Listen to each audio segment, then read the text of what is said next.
భగవంతుని యొక్క నామ సంకీర్తనం ప్రతిరోజు చెయ్యడానికి అలవాటు పడినటువంటి వాడెవరుంటాడో అటువంటి వాణ్ణి గ్రహములు కూడా బాధించవు.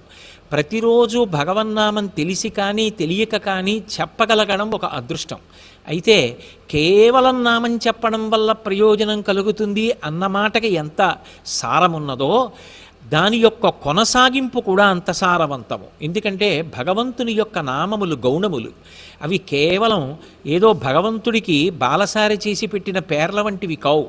ఒక్కొక్క నామం చెప్పగా చెప్పగా చెప్పగా ఆ నామము యొక్క అర్థమేమి అని తెలుసుకునే ప్రయత్నం చేశారనుకోండి, దాని వలన భగవంతుడు ఒక్కొక్క గుణాన్ని ఆవిష్కరించినప్పుడు, లోకాన్ని సంరక్షణ చేయడానికి ఆయన ఒక్కొక్క లీలని ప్రదర్శించినప్పుడు, ఆయా సమయాలలో ఆయన చూపించినటువంటి దయ, ఆయన యొక్క కారుణ్యం జ్ఞాపకానికి వచ్చినప్పుడు లోకం ఆయనని